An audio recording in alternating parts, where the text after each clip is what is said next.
আপনি ডাক্তারের জন্য গাড়ির গ্যারেজ থাকবে, রুগীরা যে যাচ্ছে তাদের গাড়ি কোথায় রাখবেন? যদি আমাদের সাথে অনিয়ম করেন, আপনাকে ইলেকট্রিসিটির লাইন দেব না, পানির লাইন দেব না, সুয়ারেজ লাইন আপনি পাবেন না, তাহলে আপনি বিল্ডিং করি, আপনি শেষ পর্যন্ত কাদা ছাড়া আর উপায় নেই। দুর্নীতি আমাদেরকে একদম খেয়ে ফেলেছে। এটার জন্য আমি আমাদের অথরাইজ অফিসারদের সাথে বৈঠক করেছি, আমাদের যত ইন্সপেক্টর আছে তাদের সাথে বৈঠক করেছি। তাদের বিরুদ্ধে প্রতিনিয়ত আমার হোয়াটসঅ্যাপে কিন্তু একের পর এক অভিযোগ আসতেছে। তারাও কিছু কথাবার্তা বলেছে, সেগুলোও শুনলাম। আজকে যারা ডিজাইনার, আর্কিটেক্ট, তাদের সাথে আমার বৈঠক হয়েছে, তাদের কথাবার্তা শুনলাম।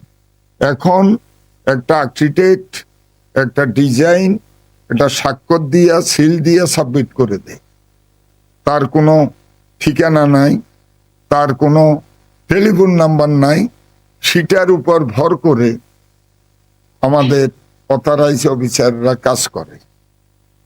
একদম ওরাও যে ফিরিস্তা সেটা আমি বলবো না। তো কে ফিরিস্তা, কে ভালো মানুষ, কে খারাপ মানুষ, এটা সার্টিফিকেট দেওয়াটা খুব কঠিন।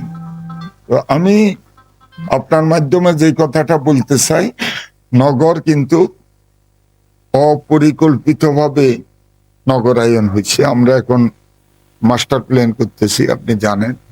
সেটা আমরা ইতিমধ্যে প্রায় আমাদের রেডি হয়ে আছে। ঢাকা থেকে আমাদের মন্ত্রণালয়ে একটা টিম পাঠাবে, তারা সেটা ভেরিফাই করবে। আমরা লোকাল সংসদ সদস্যদের সাথে তার এরিয়ার কার্যক্রমগুলো নিয়ে আমরা মত বিনিময় করার জন্য পরামর্শ দিয়েছি।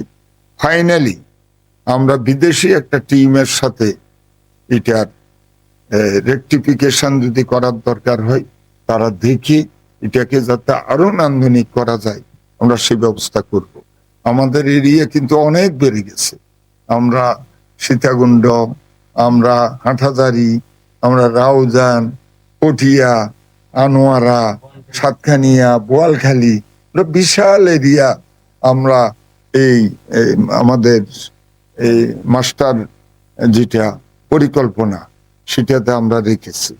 সেখানে আপনাদের সাংবাদিকদেরকে নিয়েও এটার উপরে আমি সেমিনার করব, আলাপ আলোচনা করব, বিভিন্ন শ্রেণী পেশার মানুষের সাথে করব, আমাদের গণশুনানির একটা বিষয় আছে সেটাও করব।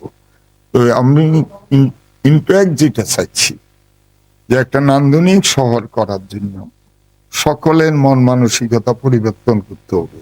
আপনি যদি মনে করেন আমাকে যে ডিজাইনটা অনুমোদন দিয়েছে সেই ডিজাইনটা যদি আপনি ফলো করেন, তাহলে আপনার পাশের বিল্ডিং আলো সেইভাবে ডিজাইন ফলো করবে। HM Expert B500 CWR স্বাধীনতার সুবর্ণ জয়ন্তীতে নতুন বাংলাদেশ গড়ার প্রত্যয় HM স্টিল। আমরা কিন্তু এখন আমাদের মন্ত্রণালয় কঠিন একটা আইন করে দিয়েছে। আমরা এখন থেকে ডিজাইন দেওয়ার সাথে ওই অঙ্গীকারনামাটা নিয়ে নেব। সেই অঙ্গীকারনামাটা আপনি অগ্নি, এই যে আমাদের ভূমিকম্প হচ্ছে সেটার জন্য ব্যবস্থা থাকতে হবে। আপনি যদি আমাদের সাথে অনিয়ম করেন, আপনাকে ইলেকট্রিসিটির লাইন দেব না, পানির লাইন দেব না, সুয়ারেজ লাইন আপনি পাবেন না, তাহলে আপনি বিল্ডিং করি, আপনি শেষ পর্যন্ত কাদা ছাড়া আর উপায় নেই। আমরা এটা বাস্তবায়ন করব, সেই মোতাবেক আমরা প্রসিড হচ্ছি।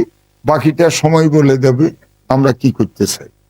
যেমন ন্যাশনাল হসপিটালের এই ডাইরেক্টর সাহেব আসছিলেন, নাসির সাহেব, আপনার মেট্রোপলিটন হাসপাতালের এমডি সাহেব আসছিলেন। কি কারণে আসছে এটা আপনাদেরকে বুঝতে হবে যে আমরা গোড়ায় হাত দিয়েছি। সে হাতটা কিসে?